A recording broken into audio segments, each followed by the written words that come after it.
It's Belena with Aspire to the Self, going over the astrological forecast for this week's energies of August 29th to September 4th.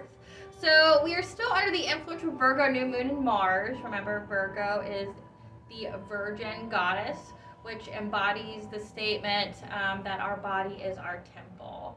And now that we are in a waxing moon, we're going to be bringing in energies as well as intentionalizing habits with emphasis on wholeness as well as independence. So just think eating healthy, doing things that are healthy for us, that bring us a sense of peace, that brings us a sense of harmony inside. Monday through Tuesday, the moon will be in Libra, and when you think of Libra, think fair-minded and looking for harmony and diplomacy, and this is going to majorly impact our relationships due to our feeling emotionally sensible and practical at this time. And there could be a chance of possible indecisiveness. Wednesday through Friday, we have a moon goes into Scorpio, and the Scorpio is all or nothing, intense, compulsive energy that's ambitious and driven. This would be a good time to take up studying or meditation, as Scorpio is very introspective, so going within. Friday, moon in Sagittarius. Sagittarius is very extroverted, optimistic, and passionate. Along with Scorpio, could result in conflict or mental overwhelm. Sunday, September 4th to the 5th, Mars enters the shadow period, which shadow period is before it goes into retrograde in Gemini. So Mars is going to be rules over limiting fears. This is going to drive our curiosity for intellectual communication. It's linked to our energy level, so the enhancement of our energy, the depletion of our energy is all impacted by Mars. And relationships may get tested. So what we need to recap is that we are currently under 6 planets that are in retrograde or about to go retrograde. So we have the Pluto retrograde, which is April 29th to October 28th. This is the resurfacing of old wounds, purging, healing, which leads to transformation. Saturn retrograde, which is June 4th to October 23rd, we're going to be focusing on authenticity and self-love. Neptune retrograde is June 28th to December 4th. This is our reality check, enhancing lucid dreams, and it will bring about psychic overload. Jupiter retrograde, which is July 28th to November 23rd. Abundance and expansion in areas to help us level up either in our personal lives or in our careers. It's also intuitive downloads. Uranus retrograde is August 24th to January 18th of 2023. It slows things down to bring about a new perspective, and it helps in making a decision when one is to be made. Mercury retrograde, which is going to occur here on September 9th and last until October 2nd. It's going to uncover messages from our subconscious mind that needs to be addressed. It's also going to slow down technology, travel, and communication.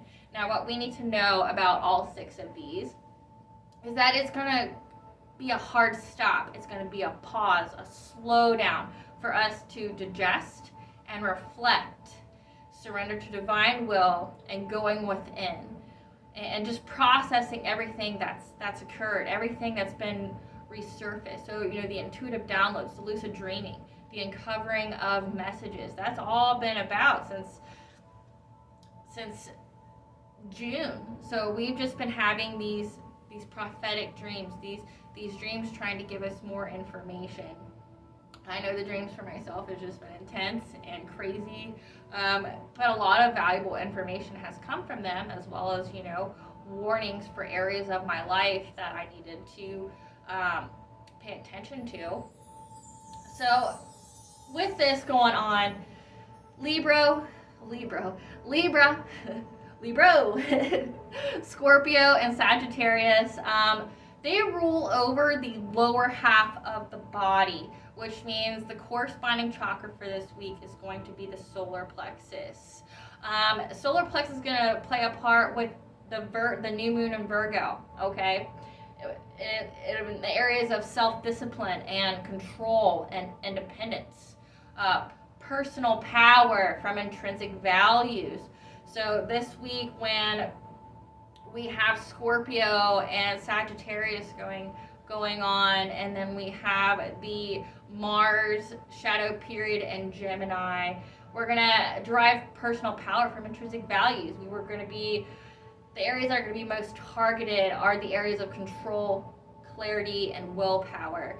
So when I think about this, I think of relationships. I think of possible habitual habits like eating healthy, being tempted to not eat healthy, being tempted to go back to possibly things that were previously toxic for you. It's going to really challenge those areas and probably bring to the surface areas that you need to focus on that might have not came about prior, that you didn't know about.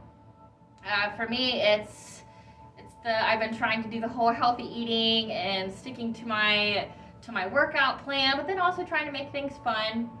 But it's just the trying to separate myself from what I want because I can have it versus what I actually need. So living simply. So with the solar plexus is linked to our personal power and self-esteem. Okay, and it makes up the organs of stomach, abdomen, upper intestines, liver, gallbladder, kidney, pancreas, adrenal glands, and spleen. Now, when it comes to personal power, it's how it relates to our external world, such as with our tribe, how we relate and understand ourselves, so the going within. Self-esteem is self-respect and self-discipline. Ability to generate action, ability to handle a crisis, which, in our world, it seems like we go through crises all the time. It seems like every month there's a new crisis to navigate through. It's the process of individuation of the ego and personality. It's to separate from our inherited identity of the tribe. So whatever your identity of your tribe. So when we talked about it previously, like in your root chakra, your tribe makes up of the people who are part of your upbringing, the people who influence you the most. So say if you're heavily impacted by the church, if you're heavily impacted by your family, they have certain values and what they believe in. It's separating from that tribe and knowing what your own worth is, okay? Self-esteem is how we feel about ourselves and how it's mirrored on what we attract in relationships and situations that reflect and reinforce this energy. Okay? If you don't have good self-esteem, you're more than likely going to attract people who are going to reinforce that. They're, like getting friends with backhanded compliments, getting relationships that seems to be more take than they give. Because if you have low self-esteem, sometimes they play on that. Self-acceptance, self-care, good choices for mind, body, and spirit. So again, the new moon in Virgo, we're going to want all these habits that make our body feel whole, that brings our body in unity with each other. So all your chakras being aligned, as well as being more driven to have habits that reinforce that wholeness. Living authentically, getting rid of toxic relationships, beliefs that weakens our spirit, weighs us down, and not in alignment with our soul purpose. Releasing others' expectations of us, like our external world, our partners, our family. Being who we should be, like how others say that we should be, what their idea we should be. Like, an example would be, what does everyone think a mother should be? How does that weigh you down? Because, it's not realistic. There's no realistic expectations out there for females.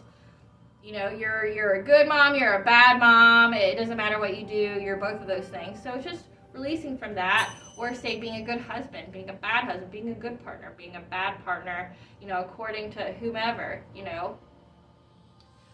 Release who others think you should be and focus on go internally and think of who you want to be. What message do you want to embolden to the world? Fears of this chakra. Fear of obesity, aging, rejection, criticism, not being good enough. So that's what we need to release. We need to go inside and we need to focus on self-love and self-care. We need to develop some good habits. We need to develop boundaries that reinforce our health and our mental, emotional, and physical health. Reinforcing those boundaries.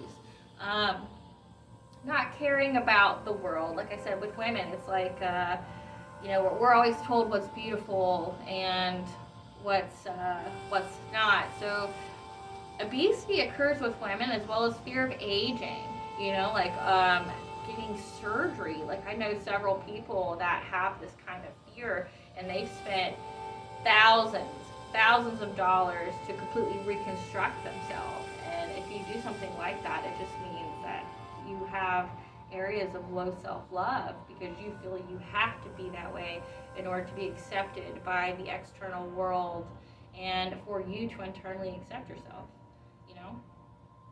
Self-esteem is hand in hand with intuition, especially with all of these lucid dreams and psychic downloads that's been occurring through these retrogrades. Many people block their intuition because they don't understand it. Intuition is not exactly prophetic sight. People automatically assume that it is. Intuition is reading energy data, dreams, feelings, and synchronicities. So synchronicities could be body language, being able to look at body language to see if someone is exerting some kind of red flags. Angel numbers like 555, seeing 1111 seems to be popular with a couple people. 1010, 444. You're seeing it repeatedly. If every night you're getting woken up at like 3 a.m., that might mean something. Get you a journal. Start writing down the times that you are being touched or something's waking you up. And that way you will have a catalog of all these numbers and look them up. Look at what the angels numbers means and see if that coincides with what's going on in your life right now. It would be a good way to give you some kind of guidance. As well as like chills, if you are in a room and all of a sudden you get a chill, and no, I'm not talking about a cold draft, I'm talking like the person you're talking to, just something seems off about them. The whole situation seems off. Listen to that. Intuition will make you feel uncomfortable, anxious, and alert. For me, it's slow moving and instant understanding. When I have intuitive moments, or if I have prophetic moments, which is like messages in the moment, it seems like things slow down and I just have this instant understanding of what is required of me in that moment. Physiological manifestations if this chakra is out of alignment. Arthritis, gastric ulcers, colon intestinal problems, diabetes, indigestion, anorexia, bulimia, hepatitis. Okay, so we're going to practice some self-care, and I know with this hard pause and stopping energy, it's going to feel like you're not getting anywhere fast, and that's just because you're not supposed to during this time. Up at like pretty much all through fall, you're going to be in this slowdown period, and that's because you're going to be doing what you're supposed to be doing during fall, which is reflecting. You're going to be forced to reflect on things that have been resurfacing, like the old wounds, and how they play a part in your life. You're going to have to focus on things that are holding you back and what you can do to get those obstacles out of your way. You're going to receive messages that will kind of give you that extra, that little extra direction to get to where you need to be. So say if you're here, well, maybe you might get a dream or two that tells you to go this way, and that's the path you're supposed to go down. Or maybe like towards the end of Mercury Retrograde, you're gonna have some kind of direction revealed to you of where you go, or what kind of perspective you're supposed to have towards the end of all this. It's all leading to something better, a new perspective, a new understanding, some clarity in these times. So all you can do right now is to go within, meditate, focus on doing something every day. Like, focus on living in the moment, being present, being here in the now, and processing things. Because remember, what you don't process, you repeat. So go through, slow down in your internal dialogue with yourself, and uncover some things about yourself that you need to, that you might have been too busy to acknowledge before. Okay? And just as a reminder, I will be on vacation next week. So therefore, the Witchy Wednesday that will occur the following week, not this Wednesday, but the following, I will not have a energy forecast or a Witchy Wednesday for the following week. And I will post videos to remind you, because I am not excluded from needing the self-care and the hard stop and reflective time, and to focus on relationships. So that's what I will be doing. But thank you guys.